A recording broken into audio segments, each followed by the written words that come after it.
নমস্কাৰ, মোৰ নাম গিৰীশ দাস। এইটো আমি গুৱাহাটী কাহিকুছি ডক্টৰ দৰদী প্ৰিয়ম দুৱাৰাৰ নেতৃত্বত তেখেতৰ নিৰ্দেশত এই বীজটো কৰা হৈছিল, সংগ্ৰহ কৰা হৈছিল আৰু সম্পূৰ্ণ অৰ্গেনিক ছিষ্টেমেৰে প্ৰস্তুত কৰা হৈছে। ইয়াত গোবৰ আৰু ব্ৰইলাৰৰ গোবৰ এই দুটা বস্তুৱে মাটিত ব্যৱহাৰ কৰা হৈছে। ইয়াত কোনো মেডিচিন ব্যৱহাৰ কৰা নাই, ঔষধ ব্যৱহাৰ কৰা হোৱা নাই, তেনেকৈ কৰা হৈছে। আৰু এইটো হালধীয়াটোত পোৱা যায় কেৰট আৰু বেঙুনীয়াটোত পোৱা যায় এন্থোচাইনিন।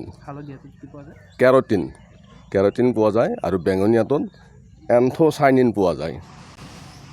সেইটো পাৰিব ডক্টৰ দুৱাৰাৰ লগত যোগাযোগ কৰিলে তেখেতে যোগাযোগ কৰি দিব। মই প্ৰথমবাৰৰ বাবে কৰিছোঁ, মই পৰীক্ষামূলকভাৱে কৰিছোঁ। মই বৰ্তমান সফল বুলি ক'ব লাগিব, কাৰণ ফল ভাল পাইছোঁ। ফল ভাল হৈছে বা ফলৰ কালাৰ সুন্দৰ হৈছে, সেইটো মই সফল বুলি ভাবোঁ।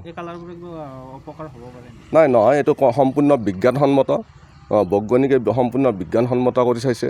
গতিকে ইয়াৰ কোনো ছাইড এফেক্ট নাই বা কোনো অপকাৰ নাই। যিকোনো বেমাৰীয়ে, যিকোনো অসুখীয়া মানুহে ইয়াক খাব পাৰিব। এইটো নতুনকৈ আহিছে, আগৰ পৰা অহা নাছিল।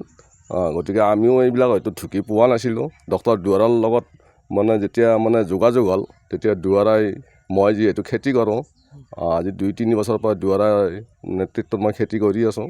গতিকে তেখেতৰ চলিছোঁ আৰু ইয়াৰ লগত মই বকলি কৰোঁ, ওলকবি কৰোঁ, আৰু বগা ফুলকবিটো আছে, সেইটোও কৰোঁ।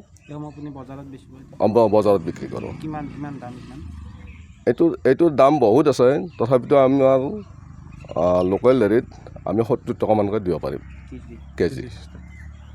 সুন্দৰ গ্ৰাহকে যিবিলাকে নিছে সেইবিলাকে ভাল পোৱা বুলি কৈছে। মোৰ এতিয়াতো মাটি ইয়াতে বেছি নাই, মোৰ 1 বিঘা মাটি। কৰিম আমি খেতি কৰোঁ যিহেতু ইয়াত অলপ ঠাইটো কম আছে, মই পৰীক্ষামূলকভাৱে কৰিছোঁ। ইয়াৰ পিছত হয়তো মই ব্যৱসায়িক ভিত্তিত কৰিম। আমাৰ অঞ্চলত যিসকল খেতিয়ক আছে, আমি তেওঁলোকক জানো বা আমাকো জানে। গতিকে তেওঁলোকৰ লগত আলোচনা কৰি আমি এই খেতি কৰাৰ কাৰণে তেওঁলোকক উৎসাহিত কৰিম। প্ৰথমৰ পৰা এইটো গুটিটো পুলি সিঁচা হয়। পুলিটো সিঁচি যদি বৰষুণ থাকে, বৰষুণৰ সময়ত যদি বৰষুণত নষ্ট নহয়, সেইটো ভালকৈ ৰাখি ৰোৱাৰ সময়ত সকলো খেতিয়কে জানে পুলিটো ৰোৱাৰ কিমান হেৰি হৈছে। গতিকে সেনেকৈ ৰোৱা হয়। এইটো মোৰ 3 মাহ 10 দিনত হৈছে সম্পূৰ্ণ, গুটি সিঁচাৰ পৰা কাটালৈকে 3 মাহ 10 দিনত হৈছে। এইটো মই বীজটো যেতিয়া বীজটো সিঁচাৰ সময়ত বীজতলীখন সুন্দৰ মিহি কৰি লৈ তাত অকল শুকান গোবৰ ব্যৱহাৰ কৰিছোঁ। শুকান গোবৰ ব্যৱহাৰ কৰি যেতিয়া বীজটো গজি উঠিছে, তাক বৰষুণ নপৰাকৈ মই ঢাকিও ৰাখিছোঁ। সেই সময়ত বৰষুণো আহিছিল, গতিকে ঢাকি ৰাখিছোঁ যাতে বৰষুণত নষ্ট হৈ নাযায়।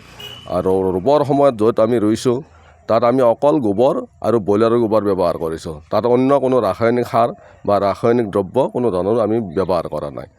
সন্মুখীন আমি যিহেতু আৰ্থিকভাৱে দুৰ্বল ব্যক্তি, সাধাৰণ মানুহ, গতিকে খেতি বাতি কৰি চলি থাকোঁ। তাতে মোৰ ৱাইফ আজি 2 বছৰ ধৰি দুৰাৰোগ্য কেঞ্চাৰত ভুগি আছিলে, এতিয়া সম্পূৰ্ণ সুস্থ। গতিকে খেতি কৰোঁতে বিভিন্ন সমস্যাত সন্মুখীন হৈছোঁ, চলা মিলাত অসুবিধা পাইছোঁ। গতিকে এতিয়া মই খেতিটো দেখি মই সফল বুলি ভাবোঁ। যদি মোক চৰকাৰীভাৱে কিবা ভাল সুবিধা দিয়ে বা আৰ্থিকভাৱে সহায় কৰে, তেতিয়া নিশ্চয় মই লাভান্বিত হ'ব পাৰিম, বা মই নিজেই খেতি কৰিও অন্য 4জনক হয়তো মই সংস্থাপন দিব পাৰিম। হ'ব, তেওঁলোকৰ যদি আমাৰ কৃষকসকলে যদি এই খেতি কৰিব খোজে, তেন্তে মোৰ লগত আলোচনা কৰক বা যোগাযোগ কৰক। তেখেতসকলৰ এই বীজটো ক'ত পায় বা কেনেকৈ কৰিব লাগে, তেখেতসকলক দিহা পৰামৰ্শ দিম।